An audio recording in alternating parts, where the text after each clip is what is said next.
Now, I will talk a lot about galaxies as individual objects. So to give you some flavor for what those are like, here are a few pictures from the Hubble Space Telescope, ranging from a very massive spiral galaxy, UGC 2885, through something that's more on the scale of the Milky Way, to an intermediate mass spiral and a very low mass dwarf galaxy. Even the low mass dwarf galaxy here has something like 30 million stars, so that's still a lot more than the population of Santiago. And that is a tiny galaxy by the standards of galaxies. So these yellow bars try to illustrate the scale. So that's 100 kiloparsecs, several 100,000 light years. And at 2 kiloparsecs, that's the same as that bar over there. So we'll try putting that on the same scale. But before I go there, I'll note that galaxies don't only exist over a large range in luminosity, the total number of stars they have, but also in how fast they rotate, what their surface brightness is, whether the stars are concentrated or spread out.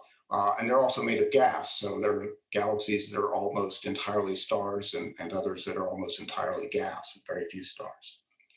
And putting all those on the same scale, that is how they would appear together if they were all at the same distance.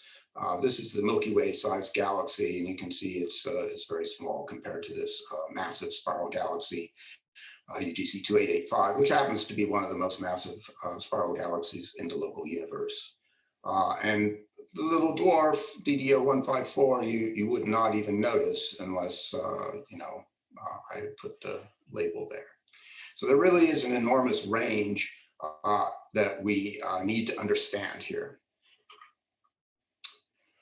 This is a portion of the Hubble Ultra Deep Field using the Hubble Space Telescope to look at one small patch of sky. And you can see lots and lots and lots of galaxies, some nearby enough to see the spiral structure, some so far away that they appear as little more than dots. But just by eye, you can see that there are hundreds of galaxies in this tiny, tiny portion of this image, which is only a tiny fraction of the entire sky. The entire sky is about 20 million times larger in area. So there are a lot of galaxies out there. Now, this is a map of the entire sky. It wraps around in the same way that a map of the Earth would do, except rather than looking down at the surface of the globe projected in this way, we're now looking up at the sky. So that wraps around, and every dot in this image is one galaxy. And so to remind you what that means, I've put a picture of a real galaxy in there, and that entire thing just shows up as one dot there. So there are roughly 100 billion galaxies within the observable universe, each with order of 100 billion stars. So that's big. There's nothing in the human imagination that can compete with that, with the possible exception of our own egos. Now, we know a lot at this juncture in science, especially about gravity, which is the force that dominates the universe. It tells us how things move, planets orbiting the sun, stars orbiting each other, and presumably galaxies in the entire universe as a whole. So that theory, that entire rich background from centuries of progress and understanding is summarized in Einstein's theory of general relativity, which provides a really elegant description of the universe in which we live, provided that it is full of non-baryonic cold dark matter. So what does that mean? There has to be some substance that does not meet the eye. It has to be slow moving and hence cold. And non-baryonic is a technical term to mean it's not normal matter. It's not the stuff that we're made of. It's something quite outside of that. And so to try to keep track of this, I sort of made this diagram a quarter century ago. And at the top of this dark matter tree are all the ideas that people have had for what kind of things the dark matter might be. And down at the bottom are the roots of the problem, i.e. what do we think, what is the evidence that makes us imagine that the universe is filled with this dark matter? So I'll go through that briefly, and I can't possibly address all these things in one talk, but I do want to give you some flavor for the diversity of things because there's lots and lots and lots of evidence at this point. One famous piece of evidence that I will speak about a lot is the rotation curves of spiral galaxies. If you measure the rotation speeds, how fast things are going around in these using the Doppler effect, then that orbital velocity is a function of the distance from the center. It goes up and then it more or less flattens out.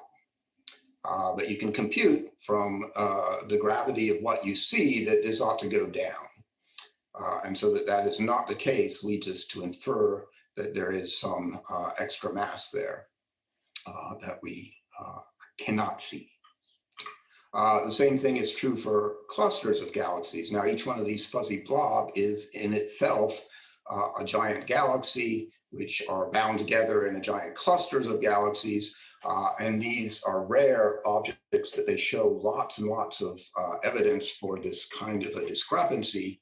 One is simply that the relative speeds are too fast. So just as a spiral galaxy is rotating faster than you'd expect for the stuff that you can see, that's also true for the relative motions of the individual galaxies in this cluster. In this particular cluster, you can see these arc-like figures. These are the results of gravitational lensing, as the mass of the cluster itself is bending the light from background sources, stretching them out into these arcs. And again, gravity will do that, but only if there is more mass there than meets the eye. And finally, in clusters, there is X-ray gas. Basically, in between the galaxies, there's a very hot, if diffuse, intra-cluster medium of gas that emits X-rays. You can see that's super hot, millions of degrees Kelvin. And that could not be contained by the cluster's gravity unless, again, there is a lot more mass than meets the eye.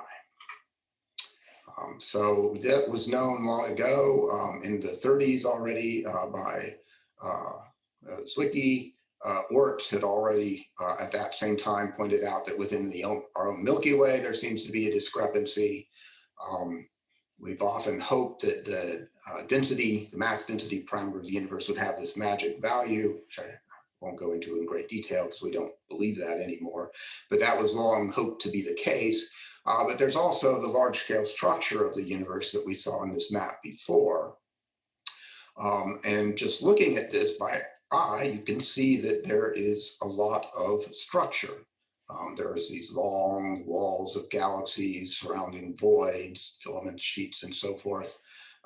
Gravity will make that kind of structure for you, but it needs some help. And so that's another reason that we need dark matter. So what could it be? Let's see if we can prune back this tree a little bit. It's very easy to come up with ideas for what the stuff is, but can we rule any of them out? At this point, quite a bit is been tested because there is a Nobel Prize waiting for whoever discovers the dark matter. And so one of the first things you think is, well, maybe it's just very faint stars, brown dwarfs, planets, very small rocks, things that cannot easily be seen. And with very few exceptions, those have all been excluded at this point. If we look hard enough, we can figure out how to see something, even something very faint. And if you wanted to make it very small, like planet scale things, there really have to be a tremendous number of them to add up to the amount of dark matter that we think we need. So it's at this point very, very hard to sustain any kind of normal matter, even things like very small rocks. We ought to see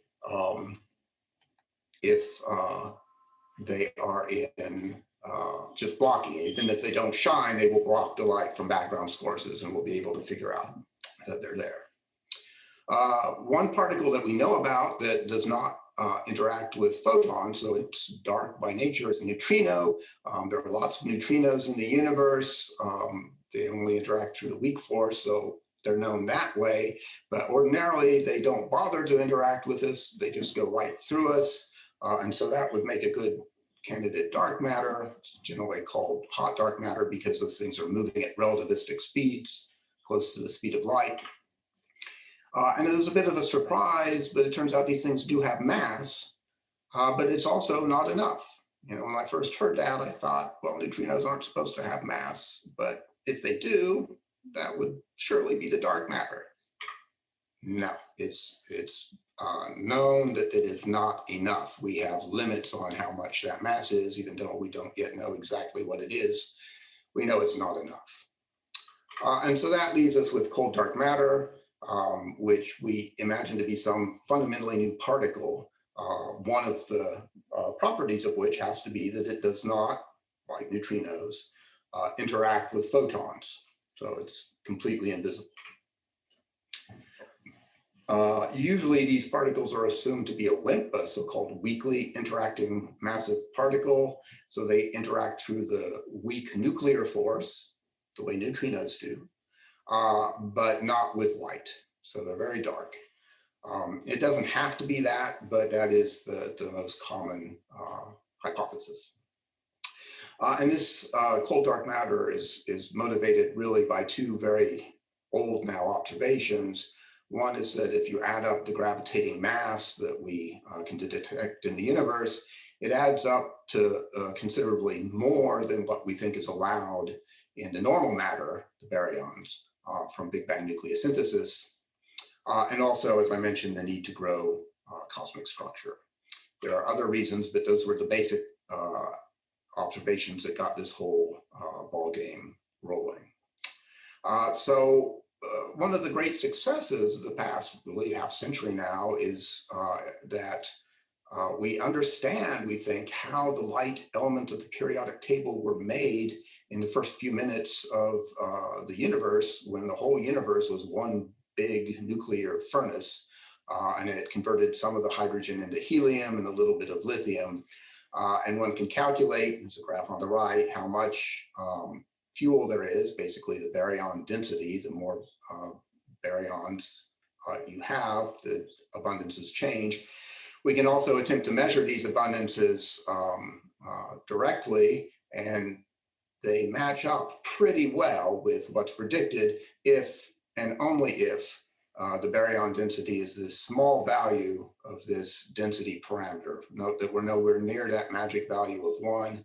Normal baryonic matter does not get us there. But if we go out and measure the mass of the universe gravitationally by looking at how galaxies move out there, we get something more like this green band, fairly consistently between 0.2 and 0.4, somewhere in there. And you'll note that this is more than that. There's a lot of stuff gravitating out there that is not normal baryonic matter. So we need something else, something outside the standard model of particle physics.